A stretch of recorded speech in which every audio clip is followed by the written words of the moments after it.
এই তিনটি ছোট ছোট ইস্তেগফার আপনি এই নিয়মে 24 ঘন্টার যে কোনো সময় নির্জনে চুপি চুপি বসে পড়ুন আর ম্যাজিক দেখুন। আল্লাহু আকবার।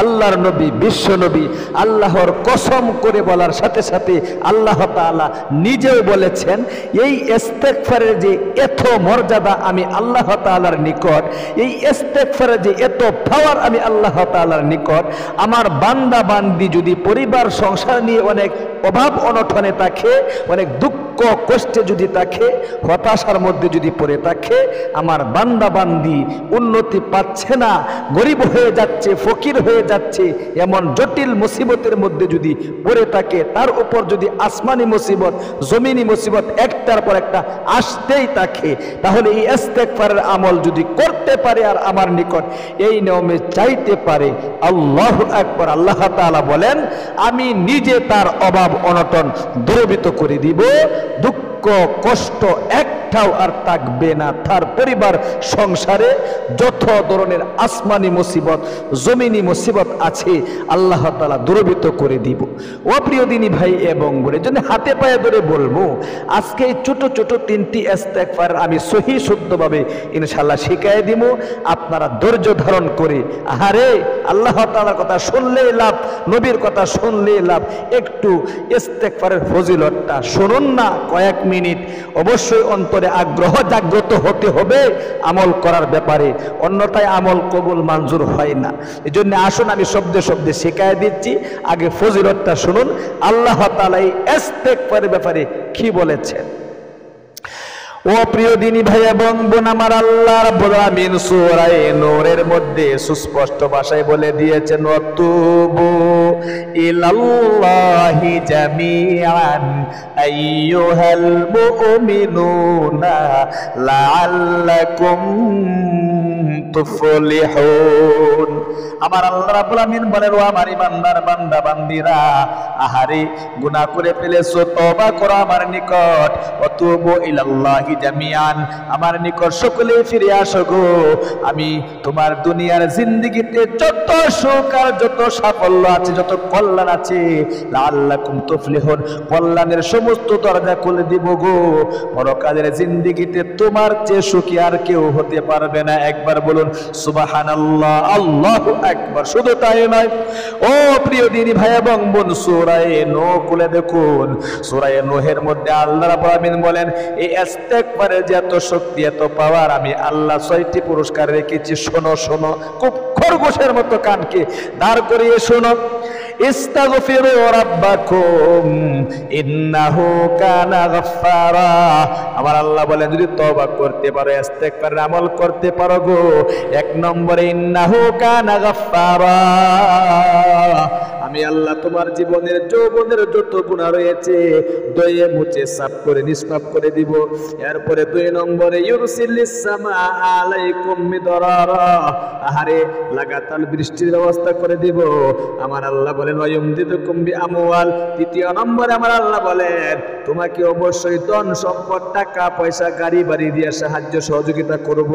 এরপরে 4 নম্বরে আমার আল্লাহ বলেন, ওয়াবানিন, তোমার সন্তান অবাধ্য হয়ে গিয়েছে, অনেক কষ্ট করে ছোটকাল থেকে লালন পালন করেছিলে, আহারে আমি আল্লাহ রাব্বুল আমিন আজকে তোমার অবাধ্য সন্তানকে বাধ্য করে দেব।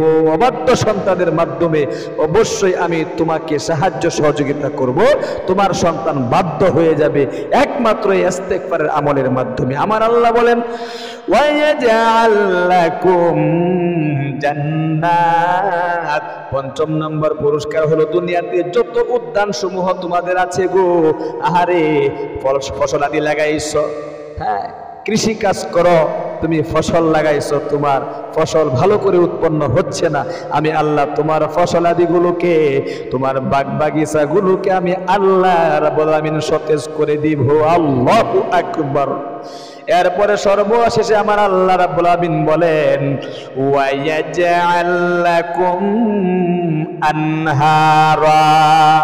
এই সবগুলো তো দিবই, সাথে সাথে নদ নদী পর্যন্ত আমি আল্লাহ তোমার জন্য জারি করে দিব। একবার বলুন সুবহানাল্লাহ, আল্লাহু আকবার।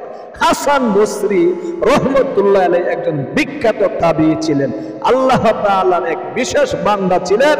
আহারে হাসান বসরি রহমতুল্লাহি আলাইহির নিকট আল্লাহর কোনো বান্দা বান্দি যদি এসে বলতো, রে হাসান বসরি, আমি তো অনেক অভাব অনটনে আছি রে, অনেক দুঃখ কষ্টে আছি, তিনি বলতেন ইস্তেগফারের আমল করো।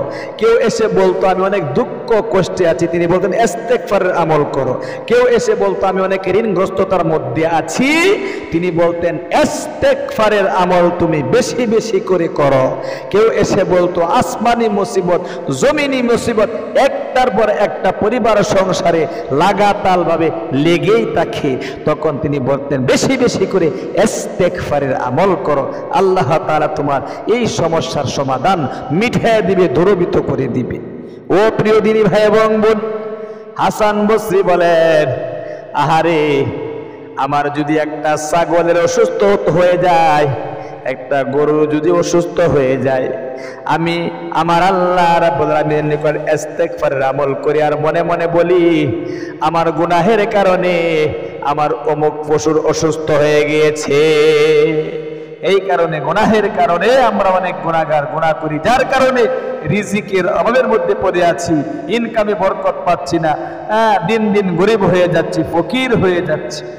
সুতরাং প্রিয় দিনী ভাই এবং বোন, আসুন বিশ্ব নবীর ইস্তেগফারের আমলটা আমরা কিভাবে করব। 24 ঘন্টার যে কোনো সময় 2 রাকাত সালাতুল হাজত নামাজ ভালো করে সুন্নত তরিকায় ওযু করে আপনি আদায় করবেন। এরপর নির্দিষ্ট জায়গার মধ্যে বসে একদম আল্লাহ রাব্বুল আলামিনের দিকে মুতাওয়াজ্জিহ হয়ে 1 নম্বরে মনে মনে বলবেন, ওগো আল্লাহ, জীবনে অনেক অন্যায় করেছি, পাপ করেছি, আহারে কবিরা সগীরা জাহেরি বাতিনি প্রকাশ্য প্রকাশ্য, জিনা ব্যভিচার পরকীয়া সহ যত ধরনের গুনাহ রয়েছে, একটা গুনাহ বাকি নাই যে আমার দ্বারা সম্পাদিত হয় নাই, সমস্ত গুনাহ আমি করে ফেলেছি, লজ্জিত হতে হবে। ইস্তেগফার আপনার শুধু পড়লেই কবুল হয় না, ইস্তেগফারের জন্য 4টি শর্ত রয়েছে। 1 নম্বর শর্ত গুনাহের কাজ ছেড়ে দেওয়া, 2 নম্বর এই গুনাহটা আর না করা, 3 নম্বর লজ্জিত হওয়া, 4 নম্বর বান্দার হকের সাথে যদি সম্পৃক্ত থাকে বান্দার হককে আদায় করে তারপরে আপনাকে তওবা করতে হবে। ও প্রিয় দিনী ভাই এবং বোন, 1 নম্বরে আপনি অবশ্যই কথাগুলো বলে মনে মনে আপনি অভাবের কথা মনে মনে বলে আপনি বিশ্বনবী মুহাম্মদ আরবি সাল্লাল্লাহু আলাইহি ওয়াসাল্লামের এই ইস্তেগফারটি আপনি অবশ্যই আপনি 11 বার করে প্রত্যেকটা ইস্তেগফার আপনি পাঠ করবেন এরকম ভাবে। আস্তাগফিরুল্লাহ বলে, আস্তাগফিরুল্লাহ রাব্বি বলতে হবে, রাব্বি মিন কুল্লি যামবি ওয়া আতুবু ইলাইহি আস্তাগফিরুল্লাহ। সহিহ শুদ্ধ উচ্চারণটা শিখতে হবে কষ্ট করে। আস্তাগফিরুল্লাহ রাব্বি মিন কুল্লি যামবি ওয়া আতুবু ইলাইহি। মানে কি মনে মনে বলে, এগুলো তো জানি আমরা, জানেন দেখা কি হয়েছে, আহারে সহিহ শুদ্ধ উচ্চারণ তো পারেন না, যারা পারেন তারা আরো শিখেন, সহিহ শুদ্ধ উচ্চারণের কোনো শেষ নেই। সুতরাং একটু চেষ্টা করে আল্লাহ তাআলাকে দেখান আমি চেষ্টা করিতেছি। আস্তাগফিরুল্লাহ রাব্বি মিন কুল্লি যামবি ওয়া আতুবু ইলাইহি। 1 নম্বর এটা 11 বার। এরপরে আপনি আরেকটি ছোট্ট ইস্তেগফার, এটাও আপনি 11 বার পাঠ করবেন খুব মনোযোগ দিয়া। এটা মুসা আলাইহিস সালাতু ওয়াস সালামের ইস্তেগফার বলা হয়। তিনি আল্লাহ তাআলা তিনাকে শেখাইছিলেন, এক কিপ্তিকে থাপ্পড় মেরে এরকম ভাবে মেরে ফেলেছিলেন, যার কারণে অপরাধী হয়ে গিয়েছিলেন হযরতে মুসা আলাইহিস সালাতু ওয়াস সালাম। এই ইস্তেগফারটা আল্লাহ তাআলা নিজে শিখায় দিয়েছেন সূরা কাসাসের মধ্যে। আল্লাহু আকবার। এই ইস্তেগফার পাঠ করার কারণে মুসা আলাইহিস সালাতু ওয়াস সালামের অপরাধকে আল্লাহ তাআলা ক্ষমা করে দিয়েছিলেন। এই ইস্তেগফারটি আপনি 11 বার ছোট্ট পাঠ করবেন এরকম ভাবে। রব্বি ইন্নী বলেন, রব্বি ইন্নী যালামতু নাফসি ফাগফিরলি রাব্বি ইন্নী যালামতু নাফসি ফাগফিরলি রাব্বি ইন্নী যালামতু নাফসি ফাগফিরলি। আবার একবার, রাব্বি ইন্নী যালামতু নাফসি ফাগফিরলি। এরপরে আরেকটি ছোট্ট দোয়া, আল্লাহু আকবার। এই দোয়াটা আপনি পাঠ করবেন। বিশ্বনবী সব সময় এই দোয়া পাঠ করতেন। যত রোগ শোক আছে, কঠিন জটিল রোগ আছে, ভালো হবে, অভাব দূরীভূত হবে, দুনিয়াতে সুখ শান্তি আসবে পরিবার সংসার। এরকম ভাবে আল্লাহুম্মা বলেন, আল্লাহুম্মা ইন্নী আসআলুকাল হুদা ওয়াত তুকা ওয়াল আফাফা ওয়াল গিনা। আবার আল্লাহুম্মা ইন্নী আসআলুকাল হুদা ওয়াত তুকা ওয়াল আফাফা ওয়াল গিনা। আবার পাঠ করুন, আল্লাহুম্মা ইন্নী আসআলুকাল হুদা ওয়াত তুকা ওয়াল আফাফা ওয়াল গিনা।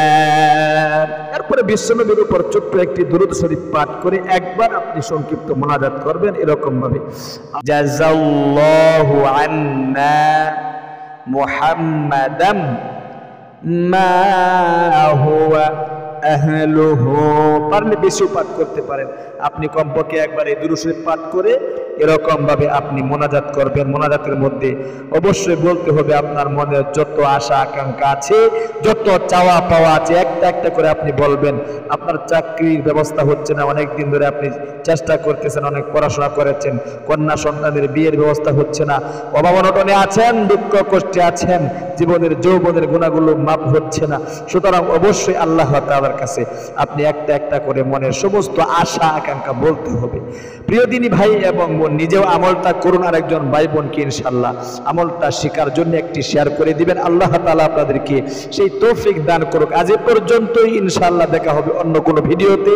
সেই পর্যন্ত সকলে ভালো থাকুন, সুস্থ থাকুন। আসসালামু আলাইকুম ওয়া রাহমাতুল্লাহি ওয়া বারাকাতুহু।